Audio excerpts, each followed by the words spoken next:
Bonsoir à tous, chers téléspectateurs de Canal 10. Merci encore une fois d'être au rendez-vous.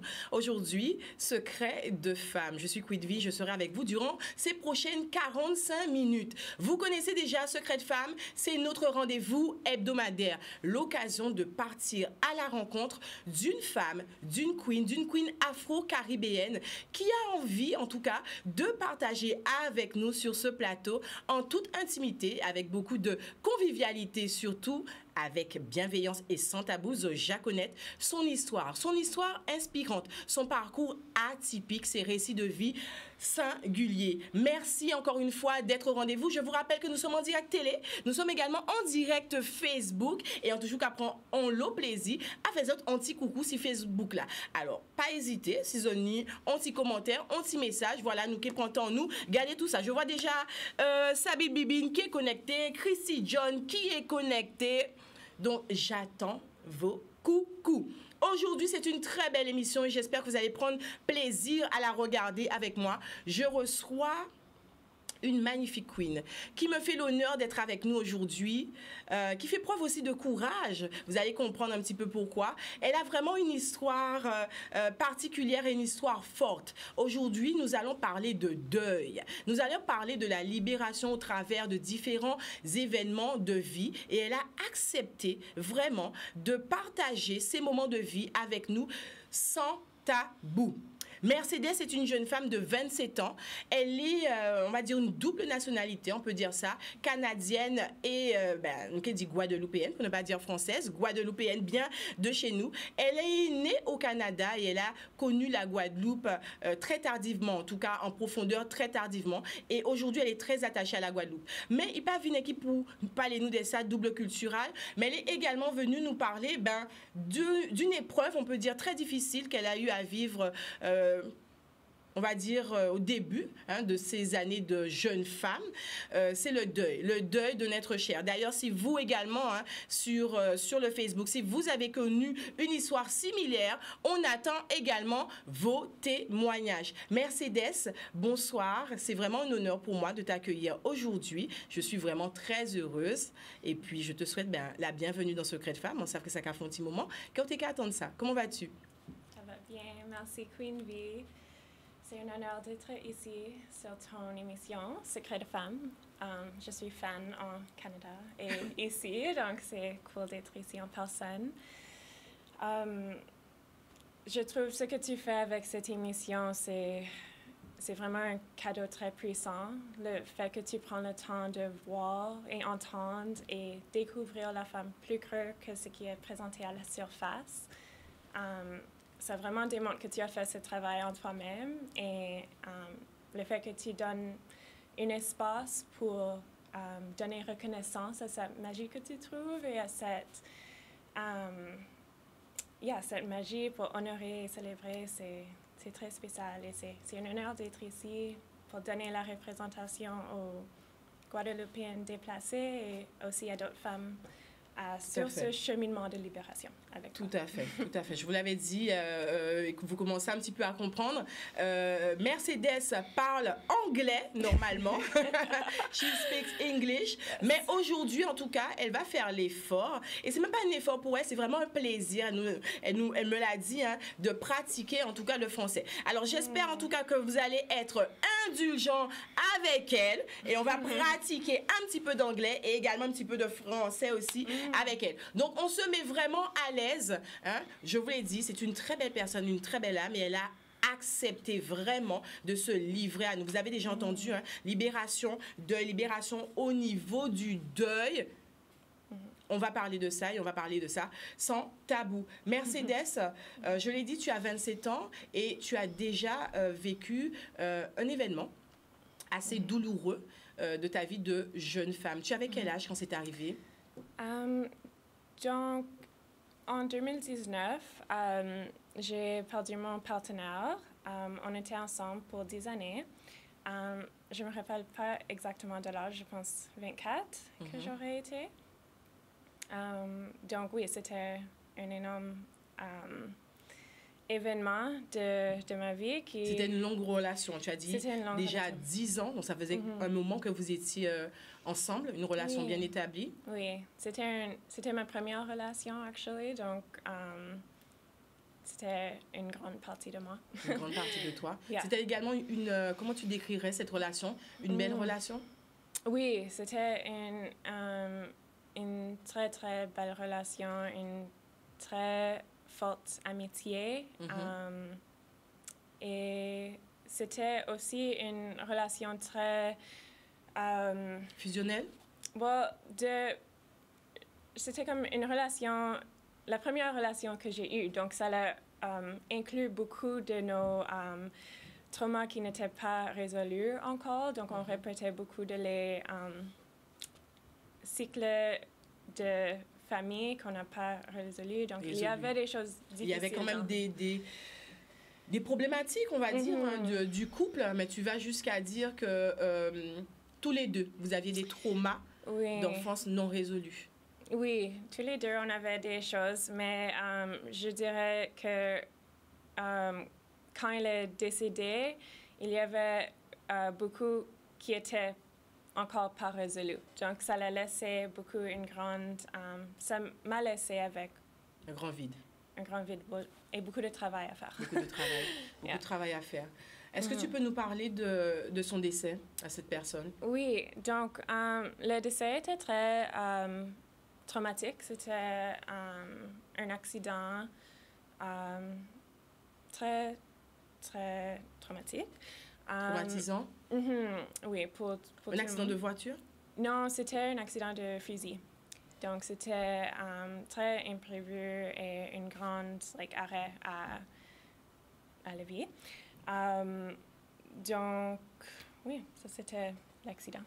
Tu étais avec lui lorsque ça s'est produit? Non, je n'étais pas avec lui. C'est une annonce qu'on t'a faite, une nouvelle? Yeah, comment tu t'es sentie à ce moment où on t'appelle pour t'annoncer que ton compagnon de vie était décédé d'une mort tragique finalement? Yeah, c'était difficile. Je dirais que le processus a pris quelques années définitivement, mais... Quand tu dis le processus, c'est carrément le processus de deuil? Yeah, ça m'a ouvert à un processus de deuil et aussi à un processus de faire un choix de, éventuellement, c'est soit tu laisses la souffrance t'envahir et contrôler, la vie ou de faire un choix de, continuer à vivre et j'ai fait ce choix que je veux honorer la vie de mon partenaire et la vie de moi aussi par continuer à vivre et par me libérer de tous les douleurs qu'on avait dans notre relation quand elle était en vie et de tout ce que je dois faire comme individuel aussi. Je veux me permettre de me libérer et de devenir la plus grande version de moi et de vivre. Ça, c'était le but. C'était le but. Parce qu'on le rappelle, hein, tu es très jeune, plus de 10 ans de relation, donc c'est un coup dur. Donc, tu l'as dit au début d'émission, toute cette partie finalement de toi en tant que femme, cette construction que tu faisais aux côtés de cette personne, et tout d'un coup, l'univers qui te prend cette personne. Donc, tu dis... deux choix qui s'offrent à toi, te laisser sombrer. Est-ce qu'on peut dire que tu as vécu la dépression? C'était définitivement un temps, je sais même pas si ça c'est le mot pour mettre à ça, c'est très unique. Le deuil, je dirais une forme de dépression. Une forme de dépression. Yeah, mais c'est pas le mot que tu aurais choisi. Yeah. D'accord. Donc c'était soit sombrer, soit faire le choix de continuer à vivre et tu as décidé de faire ce choix. Alors, je prends quelques instants parce que on a déjà des commentaires sur le chat. Hein. Yvan qui nous dit, il trouve que parler de deuil, parler de la mort, c'est un peu morbide, c'est un peu glauque. Alors, toi qui as une autre culture aussi, tu as une double culture, Canada et Guadeloupe, est-ce que pour toi, parler de la mort aujourd'hui te paraît quelque chose de tabou, de morbide? OK, well, honnêtement, avant que j'ai eu cette expérience, j'ai c'était pas quelque chose que je parlais de. Et c'était quelque chose que j'avais très peur de. Et c'était quelque chose que j'évitais. Que tu évitais. Oui, et maintenant, je peux dire, par toute cette expérience, je n'ai plus peur de la mort. Je n'ai plus peur de parler de la mort. D'en parler ouvertement. Et surtout, je pense que c'est important d'adresser la mort quand c'est une grande partie de notre vie. Et puis, j'ai appris à voir la mort à une partie de la cycle de vie et voir la beauté de la mort et de changer mon perspective à la mort, vraiment le voir comme une transformation au lieu d'une arrêt. Un arrêt définitif. Définitif. C'est vraiment une transformation et c'est vraiment partie de l'expérience qu'on est ici à affronter. À vivre sur Terre. Yeah. Alors, comme je vous le disais, c'est vraiment du courage qu'il faut aujourd'hui à Mercedes, cette queen qui est avec nous sur le plateau. Donc, je vous demande vraiment, les personnes qui sont sur le chat Facebook, d'être vraiment indulgents, d'être vraiment bienveillants et surtout à l'écoute de Mercedes. On n'est pas là aujourd'hui pour parler de la mort, pour parler de la mort, mais surtout, à chaque émission, on essaie de transmettre des messages. Et je pense surtout qu'avec Mercedes, surtout, c'est une personne vraiment très solaire, très lumière. Je suis persuadée que les personnes qui vont, en tout cas, entendre ton histoire aujourd'hui en sortiront grandis de tout ce que tu as à nous raconter, nous transmettre aujourd'hui. Donc, tu nous disais que tu as fait le choix de vivre. Qu'est-ce qui t'a permis de t'en sortir? Quel a été ton processus, les ressources, les outils, ta démarche, tout simplement?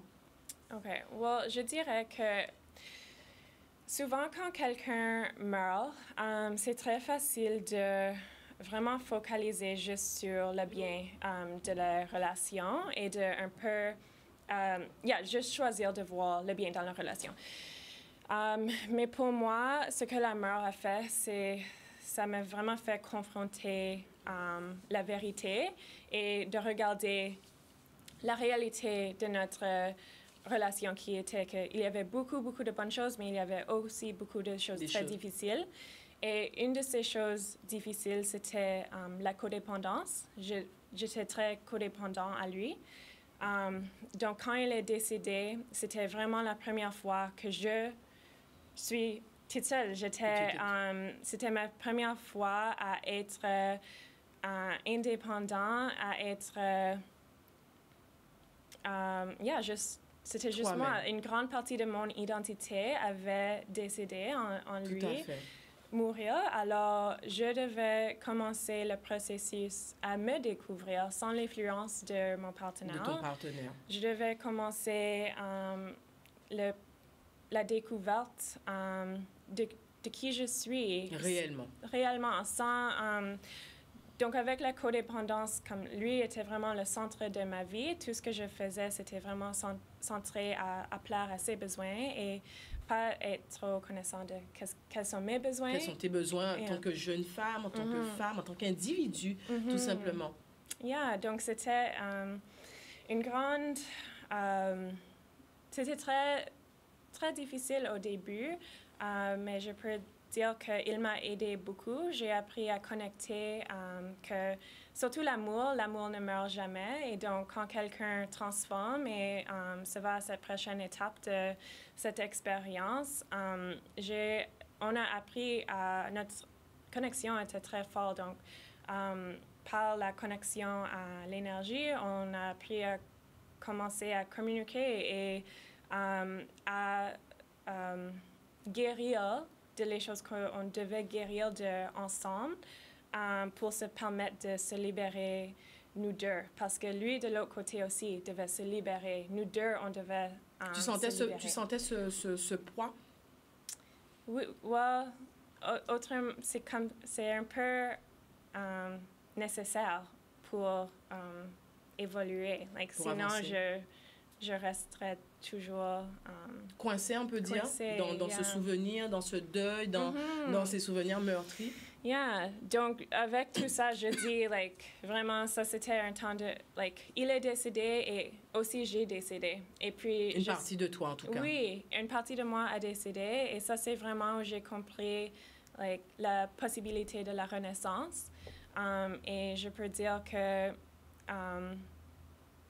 maintenant, je inclus, étant quelqu'un vivant, like, et le cycle de sa vie, la mort et la renaissance, c'est quelque chose que je continue à expérimenter, yeah, à chaque phase de nouvelle partie de ma vie. Tu l'as dit, quand il est décédé, ma vie a complètement changé.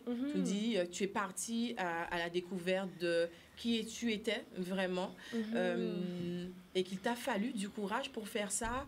Il t'a fallu aussi, d'une certaine façon, te reconnecter avec lui, rompre les schémas, etc. À la fin de ce processus, qu'as-tu découvert sur toi, Mercedes? Qui était finalement cette femme? Bon, j'ai appris beaucoup de différentes choses. J'ai appris que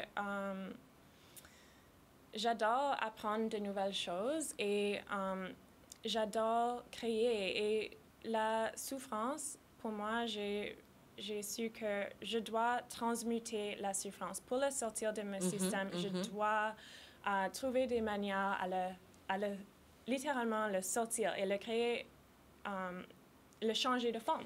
Cette souffrance. Donc, transmuter cette souffrance, l'exprimer, faire sortir ce qui était intérieur en toi et l'exprimer de manière extérieure. Comment tu as su faire ça? Est-ce que c'était par le dessin, par le chant? Les questions que je te pose sont orientées, puisque je suis persuadée qu'il y a des personnes qui vont t'écouter et qui vivent soit actuellement des moments de deuil, qui ont vécu certaines choses difficiles à ce niveau-là, au niveau relationnel, et savoir comment, en tout cas, tu as pu transmuter cette souffrance intérieure, en tout cas, pourra aider certaines. Oui, donc ça c'est vraiment en rétrospect, donc maintenant, me regarder en arrière, je dirais, ça c'est vraiment une superpower qui est arrivé naturellement et je pense que chaque personne qui sont dans leur deuil individuel vont connaître comment le sortir de leur système. Et pour moi, c'est des choses que j'avais aucune connexion avant, mais en me permettant de vraiment aller à la source de la deuil et m'assurer dans cette souffrance, vraiment like, au fond de la noirceur, like, totalement surrendered à la noirceur de la deuil.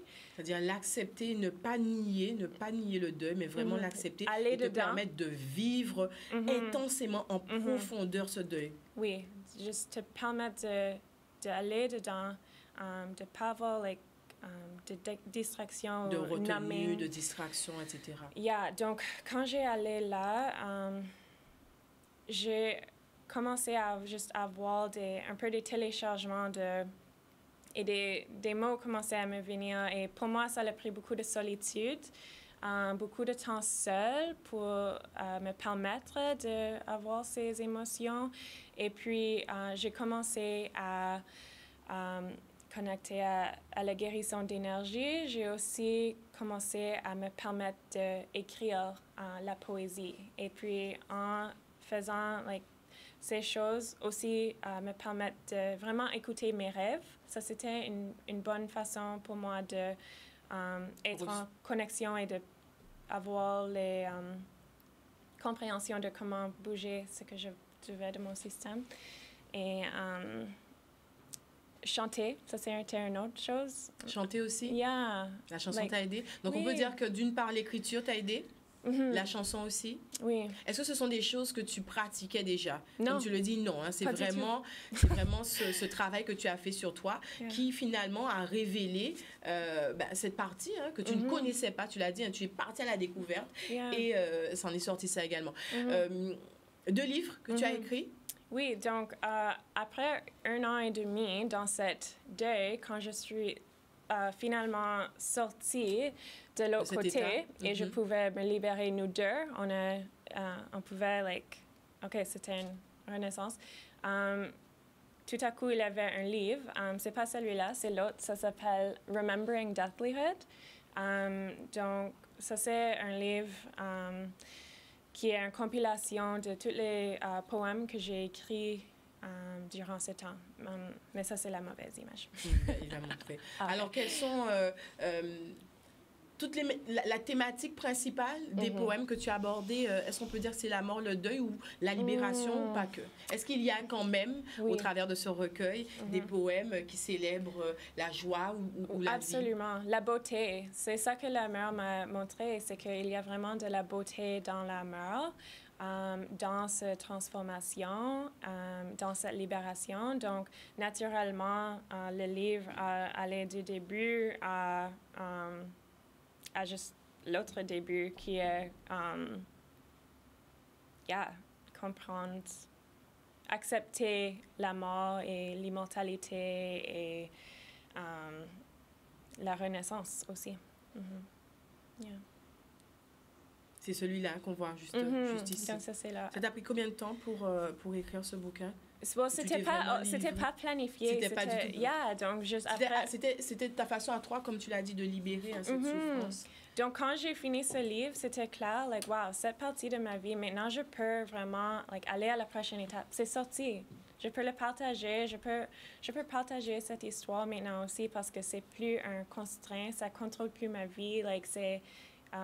Tu t'es sentie guérie? Est-ce que tu peux dire que tu t'es sentie guérie de ce deuil? Honnêtement, je me sens guérie, oui, de ce deuil. C'est pas que, quand je pense à ça, c'est pas quelque chose qui est une histoire pénible ou horrible. Maintenant, c'est vraiment une célébration. Je suis tellement de gratitude pour l'expérience qu'on a eue ensemble, pour la relation qu'on a eue, pour l'amitié et pour les leçons aussi. Et donc, pour moi, c'est vraiment une célébration de vie, de lui et de moi. Quelle a été la prochaine étape? Parce que Mercedes ne s'est pas arrêtée là. Non. Après ce livre où tu libères cette souffrance, ce deuil, etc. On le rappelle, tu es partie à la découverte de qui tu étais vraiment, tu te trouves, tu apprends aussi à continuer à vivre sans cet être cher. Comment tu continues ton cheminement? Donc là, c'est vraiment moi. Et puis, j'ai commencé à me rendre compte que dans beaucoup de les relations que j'avais, il y avait des choses qui continuaient à se répéter. C'est comme la codépendance?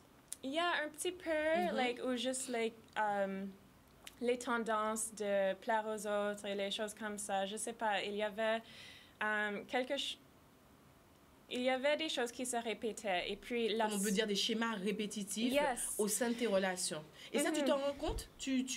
Ou est-ce que c'est quelqu'un d'autre qui te dit, tiens, tu es en train de refaire les mêmes cycles au niveau de tes relations? Ou est-ce que toi, tu te dis, tiens, je me rends compte que de relation en relation, il y a un truc qui ne va pas. Donc, je prends le temps d'analyser.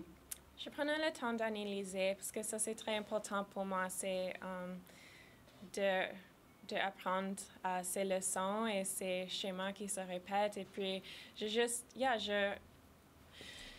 y avait une source qui aussi était connectée à la façon que je vivais. Et puis, il y avait quelque chose que j'évitais. Et parce que je l'évitais, ça continuait à revenir. Donc, il fallait l'affronter. Je devais aller à la source de ça. Et puis, j'ai réalisé que ça, c'est vraiment la source matrilinéale, la source de ma famille. Je devais confronter ma ligne familiale et ce qui a développé les conditionnements que je vivais et les schémas que tu reproduisais. On le dit souvent, le pilier familial, et c'est vraiment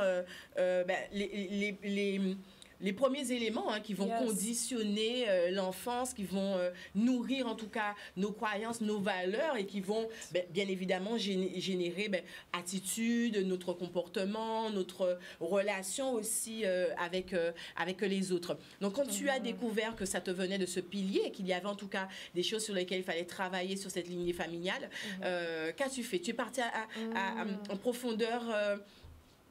Oui, exactement. Merci pour le décrire comme ça. Ça, c'est vraiment Donc, j'ai commencé à aller à la source de beaucoup de mes traumas qui étaient ma relation,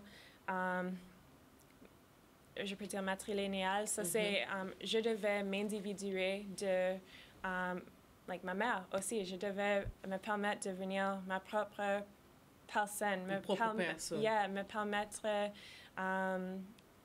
de connecter à ma force intérieure et me permettre de me présenter dans ma force et ne plus être petit ou minimiser ma puissance pour le confort des autres. Et cette source était beaucoup dans ma famille et dans mes relations. Donc, je devais confronter ça. Et pour moi, c'était vraiment m'individuer, venir ma propre parent et venir ma propre partenaire. L'actrice de ta vie. There we go, yes. L'actrice de ta vie.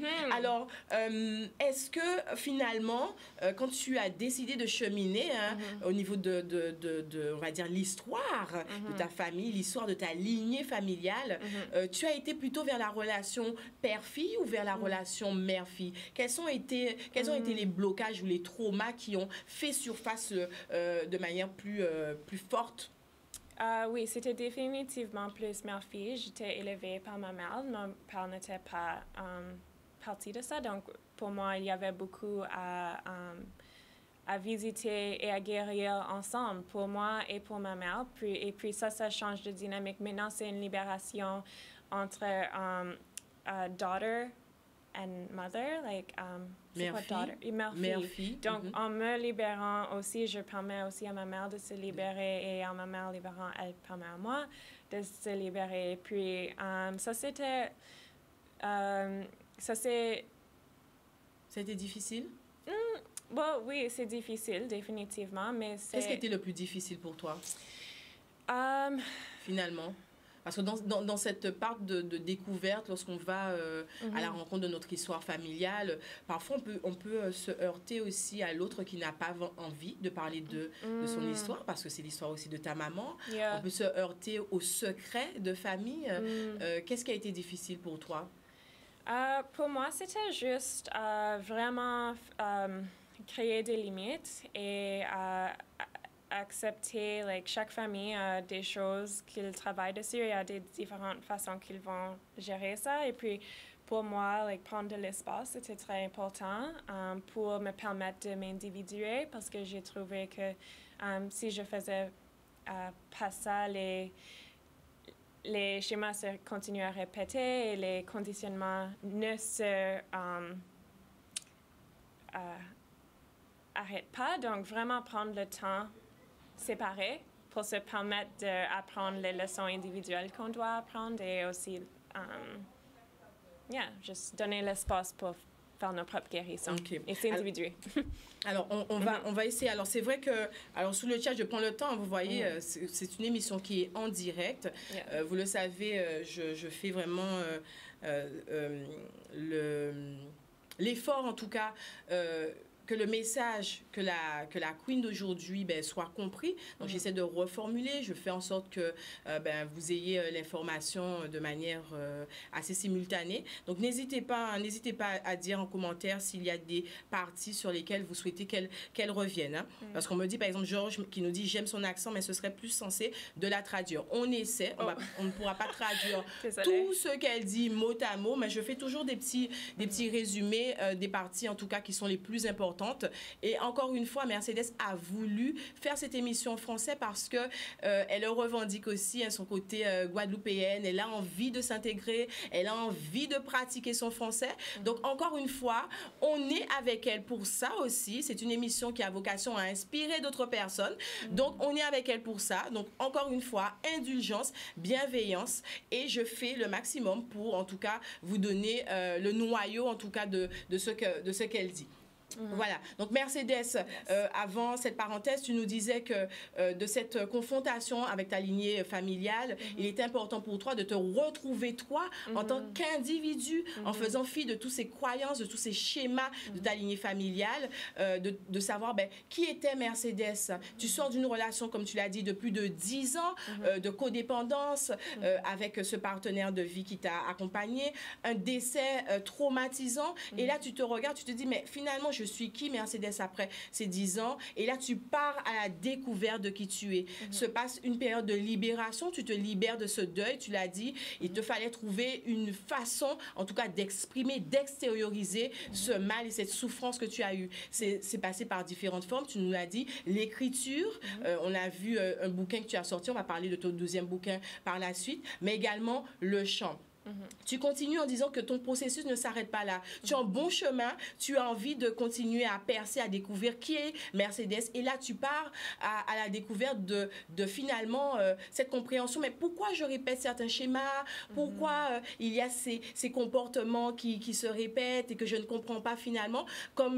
Pour moi, c'est un cheminement que beaucoup de femmes, en tout cas vivent. Et là, tu décides de confronter, on l'a dit, la famille et pour retrouver un petit peu ton individualité. Donc, on est à ce niveau de ton récit. Yes. Cette partie où tu décides de partir à la rencontre de cette partie de la Guadeloupe.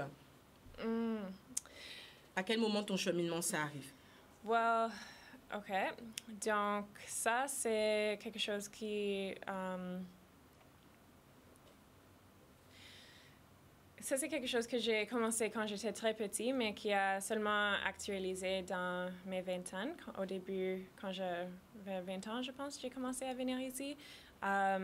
J'étais élevée en Canada, j'étais née en Canada. C'était pas parlé de vraiment, mes origines guadeloupéennes, c'était vraiment quelque chose qu'on évitait d'en discuter. Et puis, pourquoi c'était tabou chez toi? Parce que j'étais très différente. Je vivais dans une famille blanche et dans une société blanche et j'étais quelqu'un de différent. Donc, c'était un peu juste, c'est pas quelque chose qu'on parle de.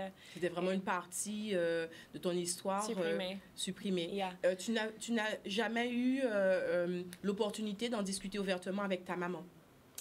Non, c'était très inconfortable. C'est vraiment pas quelque chose qu'on parlait de. Mais c'était clair que quand j'étais 18 ans, je pourrais venir ici si je voulais. Et donc, pour moi, c'est quelque chose que j'ai voulu faire. J'avais des questions quand j'étais petite, quand j'ai commencé l'école, est-ce que je suis adoptée ou c'est pourquoi je suis différente, des choses comme ça. Tu étais la seule enfant métisse de ta famille? Yes, oui. Est-ce que ce métissage, tu en as eu conscience tout de suite? Quand tu demandes est-ce que j'ai été adoptée, etc., est-ce que dès ton plus jeune âge, tu es confrontée à ce métissage, à cette image que...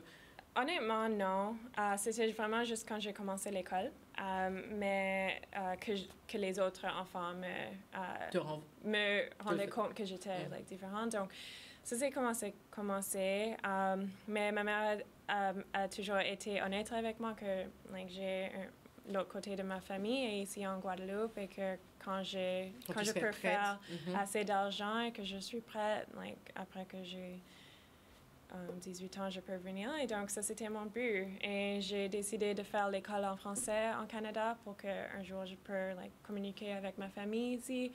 Et, ça, c'est comment je me suis rendue ici.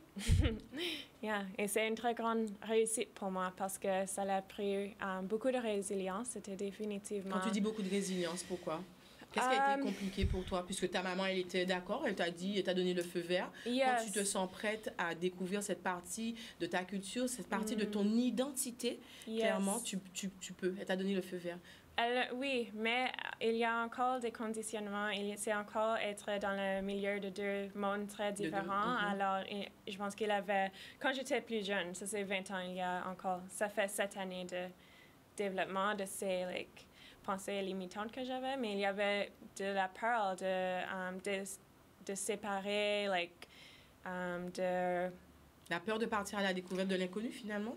Non, la peur de séparer, de penser de peut-être comme faire un choix entre les deux. C'était difficile de les immerger parce que c'était en grandissant tellement une grande séparation, ces deux conflictuelle. On peut dire que c'était une séparation conflictuelle. Donc, c'est cette peur d'avoir un choix à faire entre deux mondes, entre deux cultures, deux identités. Tu te sentais un petit peu tiraillée par les deux? Un petit peu comme on ça. On a dit chez nous, donc, maintenant, je me sens plus comme ça. Je peux tout mettre, tous les parties de moi ensemble et apprécier tous les parties de moi ensemble. Mais ça l'a défini. C'était un cheminement et ça l'a pris beaucoup de choses à confronter de l'autre côté, certainement. Donc. Alors, on va prendre 2 secondes pour aller sur le chat, puisqu'il y a également une question. Yvan Franck qui te demande, est-ce que ton métissage t'a causé des problèmes dans cette société? En Canada? Je pense, je me suis posé cette question, mais voilà. Est-ce que le métissage... C'est une très grande question. Je dirais en général, définitivement. Mais il y a des moments où tu le vivais mal? Surtout au début, ça c'est pas quelque chose que j'aime pas trop donner de l'attention à les choses comme ça parce que je pense qu'elles sont vraiment c'est pas mon focus, mais définitivement oui, il y a les choses difficiles qui ont arrivé de ça, surtout à l'école. Surtout à l'école, surtout. Non, on sait qu'à l'école, là, les enfants ne sont pas très tendres par moment. Quand tu arrives en Guadeloupe et que tu fais la rencontre de ta famille guadeloupéenne, comment ça se passe? Dis-nous tout. Okay, ça c'est une autre grande question. Donc, ça fait plusieurs années, mais je dirais que ça se passe bien. En général, oui, ça se passe. Tu as été bien accueillie? Oui, j'étais très bien accueillie. Mon nom, Mercedes, c'est mon arrière-grand-mère m'a donné ce nom pour... quand ma mère vivait dans la famille pour plusieurs années et puis elle avait une intuition que j'étais pour subir beaucoup de déplacements dans ma vie. Donc, elle m'a donné son nom, Mercedes, pour que je pense pour m'aider dans mon cheminement, revenir ici et être accueillie dans ma famille et avoir des connexions très direct et facile, fluide à reconnecter. Donc, tu as senti que cette reconnexion finalement à cette partie de ton identité guadeloupéenne, finalement, elle n'a pas été si difficile que ça. Beaucoup de peur, beaucoup d'appréhension au départ, mais une fois que tu as rencontré ta famille guadeloupéenne, la connexion s'est faite. Yes.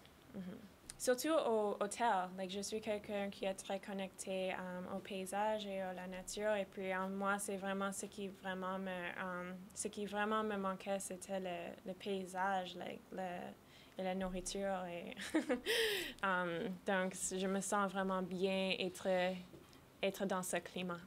Revenir chez toi, on peut dire aussi que ça a été un peu une continuité de cette libération dont tu nous parles. Absolument. Depuis le début. Yes, absolument. Donc, revenir vers moi et me découvrir, je dirais, être chez moi dans mon corps, c'est définitivement relié à être chez moi dans le pays aussi. Je le vois être tout connecté. Aujourd'hui, Mercedes, tu as 27 ans et tu es en Guadeloupe. Yes. Je sais que ça faisait un moment que tu avais envie de venir, le confinement barré, comme on a dit. Et il y a de cela quelques semaines, tu reviens. Yes. Tu es quelqu'un qui a déjà beaucoup voyagé.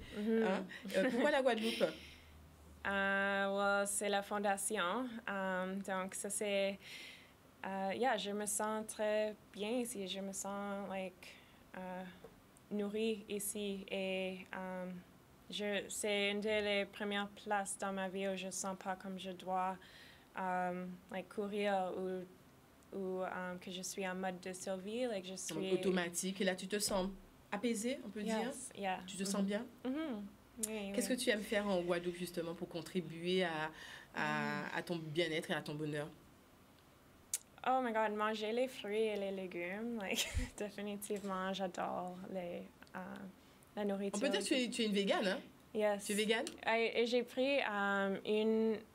j'ai pris quelques mois off être vegan. J'étais vegan pour 11 années et j'ai pris une pause et j'ai mangé les ribs en Guadeloupe chaque jour que j'étais ici. Des ribs. Pour les premières 3 semaines.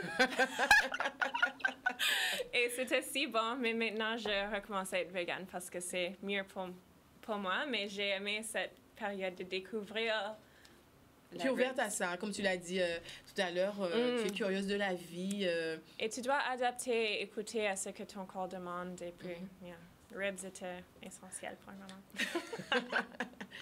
Mercedes, est-ce que tu as pu profiter du carnaval cette année? Parce que je sais que... Hein, alors moi, ce que j'aime bien avec Mercedes, c'est qu'elle ne se contente pas simplement de dire « Oh, je suis guadeloupéenne » et puis voilà, elle reste dans son coin à continuer ses habitudes canadiennes. Non, elle y va à fond, à fond. Hein.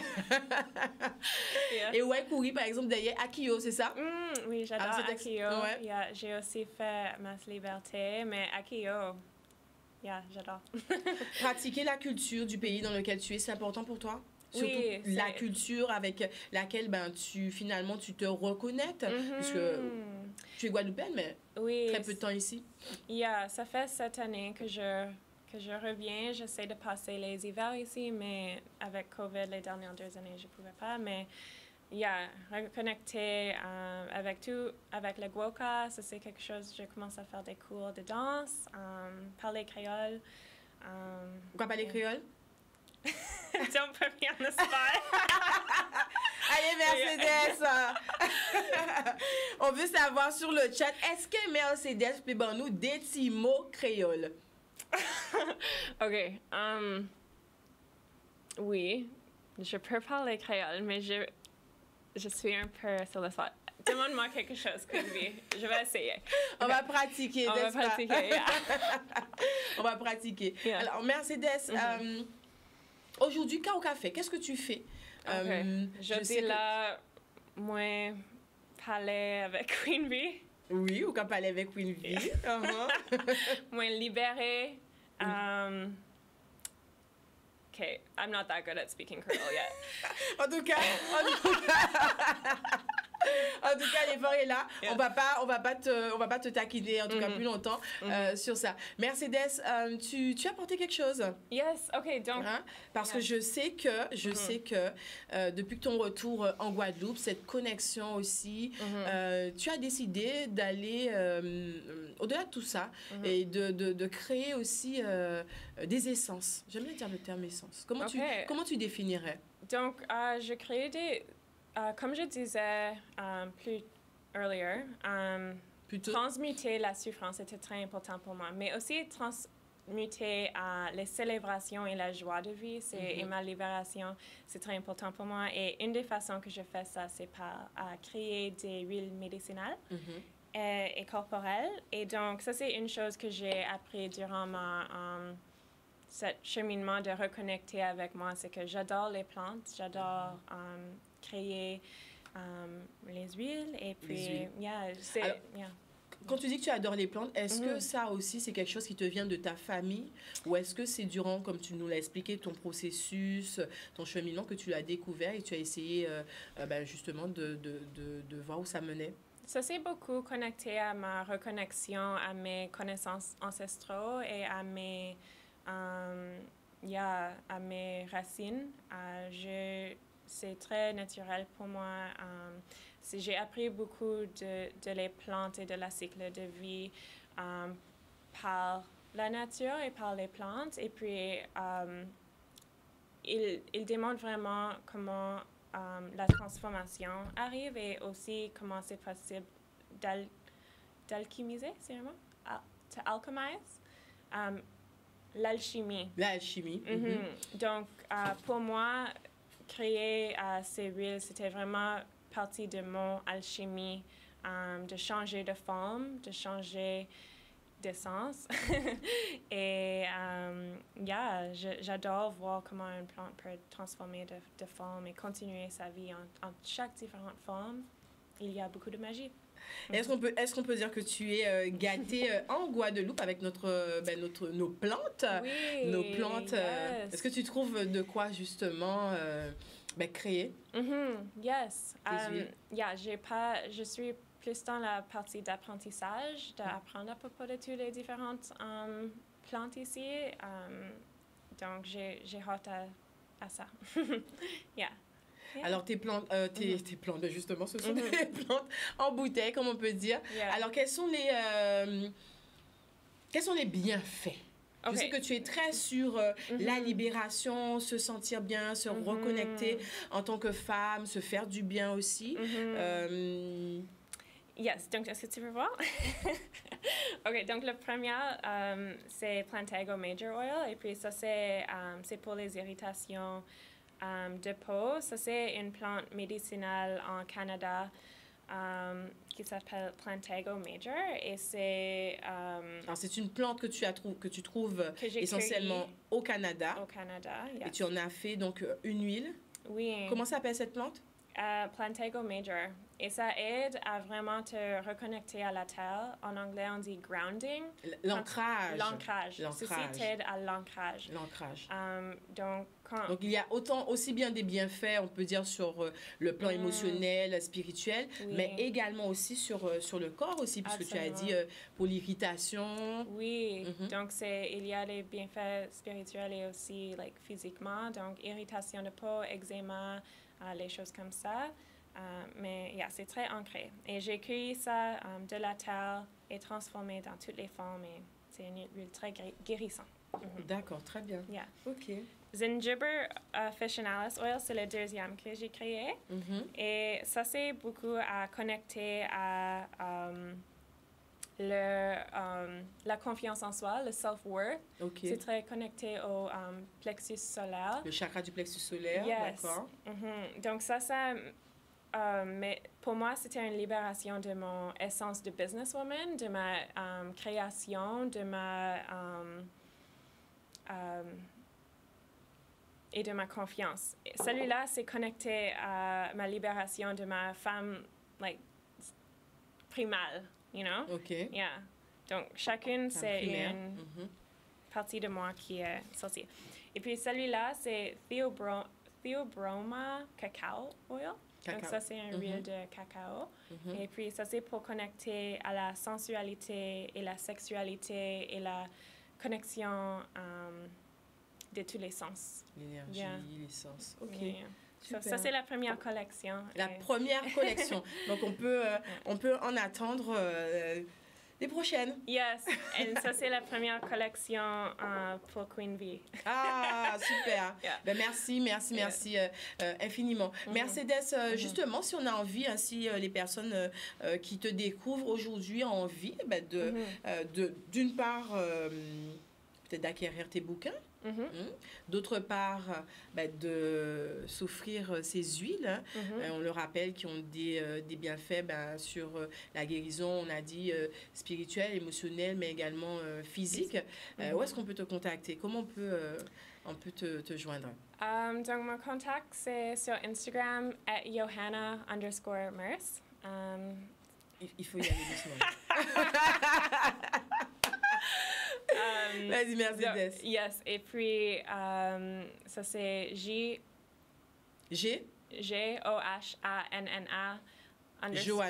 Johanna _Mers. Mercedes, c'est ça? Mais le raccourci, c'est Mers.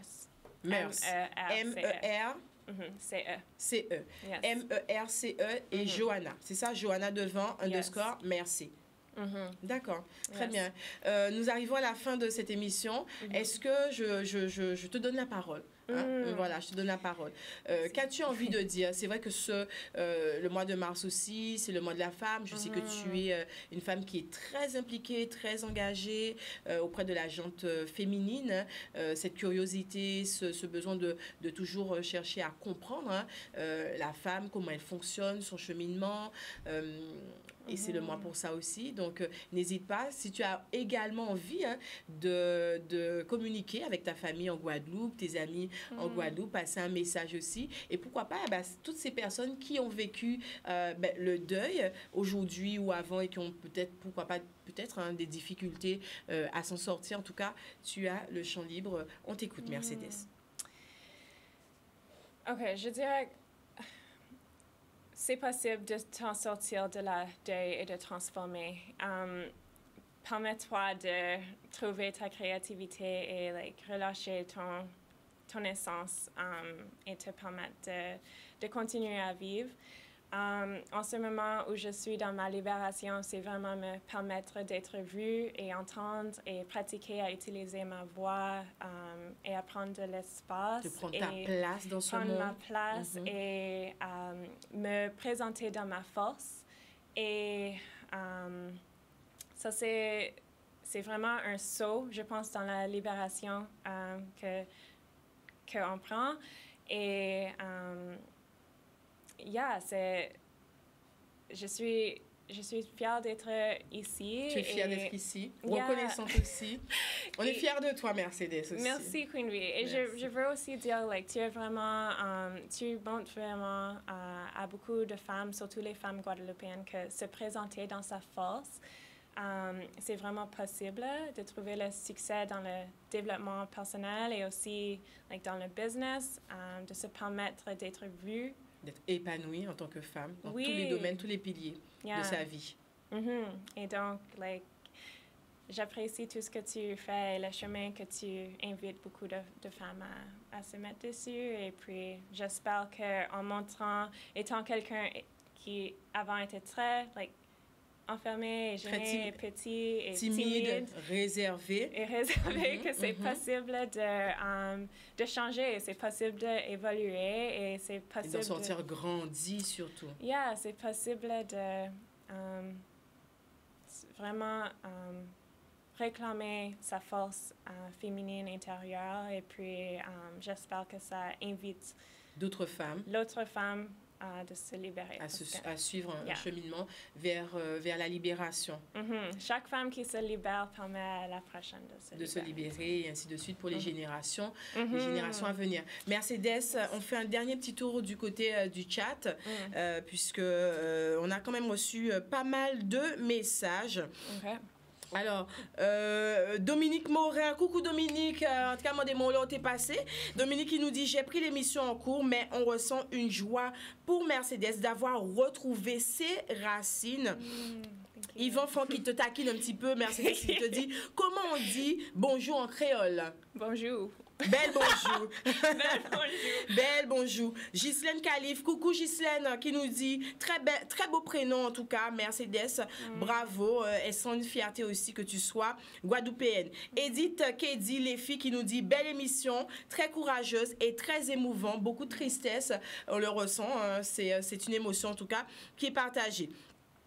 Alors,